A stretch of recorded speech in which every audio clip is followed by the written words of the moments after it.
आज का जो ये बिजनेस प्लान है, सबसे पहले आप इसके बेनिफिट जान लीजिए कि एक तो ये जो है गवर्नमेंट का प्रोजेक्ट है। गवर्नमेंट इसमें काफ़ी ज़्यादा जो है आपको सपोर्ट कर रही है, 60% तक आपको सब्सिडी प्रोवाइड कर रही है। इसी के साथ लो इन्वेस्टमेंट में आप ये बिजनेस स्टार्ट कर सकते हैं। कंपटीशन इस बिजनेस में अभी काफ़ी कम है और डिमांड अगर आप इसमें देखेंगे तो काफ़ी ज़्यादा डिमांड जो है पूरे इंडिया में इसकी बढ़ चुकी है। तो आज हम बात कर रहे हैं फिश फीड प्लांट की। इसकी पूरी डिटेल आपको बताई जाएगी, किस तरह से आपको ये बिजनेस करना है, किस तरह से प्लांट आपको स्टार्टिंग से लेकर लास्ट तक जो पूरा प्रोसेस रहेगा, मशीनरी कहाँ से परचेज करनी है, कौन सी मशीनरी लगेगी, इन्वेस्टमेंट आपका कितना जाएगा, गवर्नमेंट आपको क्या प्रोवाइड करेगी, किस तरह से आप इस स्कीम में जो है अप्लाई कर सकते हैं, कितनी तरह की ये स्कीम रहती है। तो इसके बारे में पूरी डिटेल यानी कि A to Z आपको आज इस वीडियो में मिल जाएगा। ये पूरा वीडियो देखने के बाद आपके सारे डाउट्स क्लियर हो जाएंगे। तो लास्ट तक बने रहिए, पूरा वीडियो देखिए ताकि आपको मिल सके राइट इन्फॉर्मेशन। वीडियो को देखने के साथ साथ जिस भी डिस्ट्रिक्ट या स्टेट से बिलोंग करते हैं वो जरूर आप जो है कमेंट में मेंशन करिएगा। तो सबसे पहले ओवरव्यू इस बिजनेस के बारे में मैं आपको दे देता हूँ। देखिए, फिशिंग फार्मिंग आप सभी ने नाम सुना होगा, उसी बिजनेस का जो है एक ये पार्ट आप मान सकते हैं। तो पूरे वर्ल्ड में अगर आप देखते हैं तो इंडिया में जो है फिशिंग फार्मिंग से जो भी बिजनेस हो रहा है उसमें सेकंड नंबर इसका आता है। इसीलिए अभी जो है सरकार ने इसकी अलग अलग स्कीम्स जो है लॉन्च की है। तो ये जो स्कीम है प्रधानमंत्री मत्स्य संपदा योजना के अंडर ये स्कीम आती है। इसमें और भी काफ़ी स्कीम्स हैं, मगर आज हम बात करेंगे फिश फीड प्लांट आप कैसे लगा सकते हैं। इस बिज़नेस को पहले समझिए क्या होता है और इसकी डिमांड ज़्यादा क्यों है, क्योंकि हर जगह जो है फिशिंग फार्मिंग वह पूरे भारत में फैल चुका है। आप भी जहाँ से बिलोंग करते हैं आपको पता होगा कि वहाँ आसपास ज़रूर जो है फिशिंग फार्मिंग किसान कर रहे होंगे। वहाँ पे मछलियों को जो खाने का फीड यानी कि उनका भोजन जो होता है वो जो उनको है पूरा नहीं मिल पा रहा। यानी कि इसका एक स्पेसिफिक एक प्रोडक्ट होता है जिसमें कि मिनरल्स, विटामिन्स, प्रोटीन्स, कार्बोहाइड्रेट्स सब कुछ उसमें मिक्स होता है और वही जो है मछलियों को दिया जाता है, क्योंकि उसी की वजह से ही उनकी ग्रोथ होती है।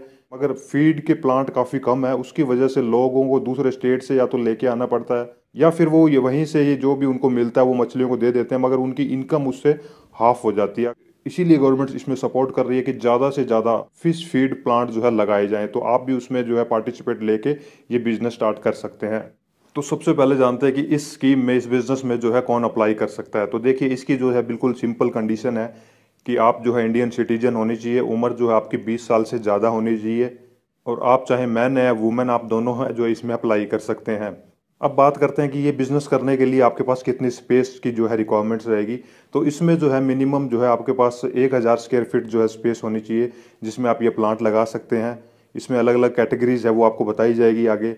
और कंडीशन इसमें यही है कि आपके पास खुद की ज़मीन होनी चाहिए और अदरवाइज़ आप जो है 10 साल की मिनिमम जो है किसी से लीज लेके आप उस पर ये प्लांट लगा सकते हैं। नेक्स्ट स्टेप इसमें आता है कि रॉ मटेरियल, इसको आप जो है प्लांट लगाएंगे वहाँ पे क्या क्या रॉ मटेरियल जो आपका लगेगा उसके बारे में मैं आपको बता देता हूँ। मस्टर्ड ऑयल जो रहता है वो अब आपको लेना होगा as a raw material. Second इसमें रहता है राइस ब्रेन, यानी कि जो भी चावल की जो ऊपर की आप बोल सकते हैं जो उसका छिलका वगैरह रहता है वो उसमें लगता है। थर्ड इसमें व्हीट फ्लोर यानी का आटा जो रहता है गेहूं का वो उसमें लगता है। फिर जो एनिमल का वेस्ट मील रह जाता है वो भी उसमें यूज़ होता है और इसी के साथ मिनरल जो मिक्सर्स रहते हैं वो इसमें यूज़ होते हैं। तो ये सारे जितने भी रॉ मटेरियल्स हैं आपको आसानी से मिल जाते हैं क्योंकि ये सारे जो है एग्रीकल्चर से रिलेटेड है। इनसे जो है पूरा जो है फिश फीड तैयार होता है। तो अब बात करते हैं मशीनरी और इसका प्रोसेस क्या रहेगा। इसमें कौन कौन सी मशीनरी आपको लेनी होगी उसकी डिटेल मैं आपको बता देता हूँ और साथ में ही प्रोसेस वाइज वो मशीनरी काम करती है ताकि आपको समझ आ जाए कि किस तरह से जो है ये पूरा प्लांट चलेगा। तो देखिए, सबसे पहले इसमें जो मशीनरी आती है क्रशर मशीनरी जिसको बोलते हैं, जिसमें पूरा जितना भी रॉ मटेरियल मैंने बताया उसमें डाला जाता है। सेकंड उसके बाद मशीनरी आती है मिक्सर मशीनरी जिसको बोला जाता है। ये सेकंड स्टेप रहता है जिसमें पूरा जो है ये मिक्स किया जाता है। थर्ड इसमें आती है पीलेट मशीनरी, यानी कि जितना भी पूरा जो प्रोडक्ट कर लिया जाता है उसको फिर पीलेट किया जाता है। फोर्थ इसमें आती है ड्रायर, यानी कि ड्रायर मशीनरी आप उसको बोल सकते हैं। उसमें क्या है पूरे प्रोडक्ट को नेक्स्ट स्टेप में पूरा जो है ड्राई किया जाता है। नेक्स्ट मशीनरी इसमें आती है कूलर मशीनरी, जिसमें ये पूरा प्रोडक्ट डाल के उसको जो है कूलिंग किया जाता है। नेक्स्ट इसमें जो मशीनरी आती है ऑयल स्प्रे मशीनरी, यानी कि उसको फिर जो है जितना भी प्रोडक्ट बना है उसको पूरे को जो है ऑयल वहाँ पे प्रोवाइड किया जाता है। कि लास्ट में जो आती है पैकेजिंग मशीन, यानी कि यहाँ पे लास्ट में आते आती है पूरा प्रोडक्ट रेडी हो जाता है और फिर उसको जो है पैकेट में डाल के और जो है मार्केट के लिए निकाल दिया जाता है। तो ये पूरा प्रोसेस रहेगा मशीनरी वाइज जो मैंने आपको बताई, ये सीक्वेंस वाइज मशीनरी लगती है। इसमें ये नहीं रहता कि आपको अलग अलग मशीनरी लेनी है, ये ऑटोमेटिक मशीनरी रहती है, स्टेप बाय स्टेप अपने आप ये काम करती है। ऑटोमेटिक जो मशीनरी रहती है, ये 8 से 9 लाख रुपए का पूरा प्रोजेक्ट आपका लग जाता है। मगर इसमें डिपेंड करेगा कौन से प्रोजेक्ट में आप जाते हो। तो अब जो गवर्नमेंट की स्कीम है, यानी कि अलग अलग इसके प्रोजेक्ट है, उनकी बात कर लेते हैं कि छोटे से लेके बड़ा प्रोजेक्ट कितना है। तो देखिए, सबसे छोटा इकाई जो है इसमें माना जाता है 2 टन पर डे जो है, जिसकी कैपेसिटी रहती है। अगर ये इकाई आप जो है सेटअप करते हैं तो इसकी कॉस्ट जो है टोटल 30 लाख रुपए जाती है, जिसमें मशीनरी आपकी इंक्लूडिंग रहती है, कंस्ट्रक्शन का इंक्लूडिंग रहता है, और बाकी की जो भी अदर एक्सपेंसेस रहते हैं वो उसमें इंक्लूडिंग रहती है। मगर वर्किंग कैपिटल जो मैंने बताई, रॉ मटेरियल, वो उसमें इंक्लूडिंग नहीं रहता। तो ये 30 लाख का प्रोजेक्ट सबसे छोटा प्रोजेक्ट आप मान सकते हैं। इसमें क्या है, अगर आप SC और ST कैटेगरी से बिलोंग करते हैं या फिर आप वुमेन हैं, तो आपको 60% तक इसमें सब्सिडी प्रोवाइड होती है। यानी कि 18 लाख रुपए आपको सब्सिडी मिल जाएगी, 12 लाख का आप लोन करवा सकते हैं, और जिसमें से 10 या 20% जो है आपको अपने तरफ से जो है इसमें कैपिटल लगानी होती है। और इसी के साथ अगर आप जनरल कैटेगरी से आते हैं तो उसमें आपको 40% तक जो है सब्सिडी मिलती है। यानी कि 12 लाख रुपए आपको इसमें सब्सिडी मिल जाएगी, 18 लाख रुपए तक आप लोन करवा सकते हैं, और वही 10 या 20% तक जो है आप इसमें खुद से कैपिटल लगा सकते हैं। सेकंड नंबर पे इसमें जो प्रोजेक्ट रहता है वो है 8 टन पर डे, यानी कि इतनी कैपेसिटी उसकी रहती है।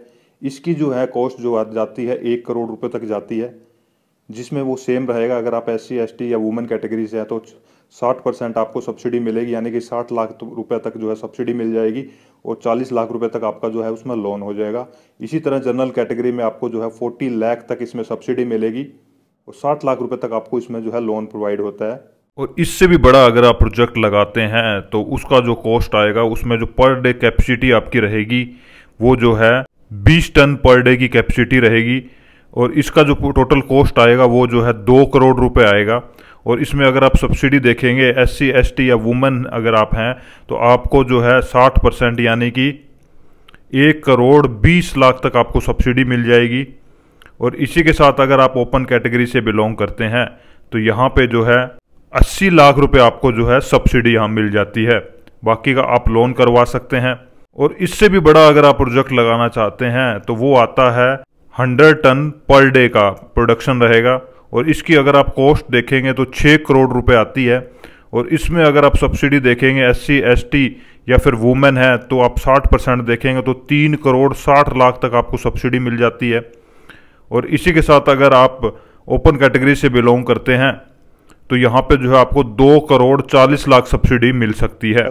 तो इसमें सबसे पहले आपको यही ऑब्जर्व करना है कि जहाँ पे भी ये प्लांट आप लगाना चाहते हैं उसके आसपास, यानी कि जितने डिस्ट्रिक्ट भी आप कवर कर रहे हैं, कितने जो लोग हैं फार्मिंग यानी कि फिशिंग फार्मिंग कर रहे हैं, पर डे उनकी क्या डिमांड है, कि जितनी डिमांड रहेगी उतनी बड़ी ही इकाई आप लगा सकते हैं।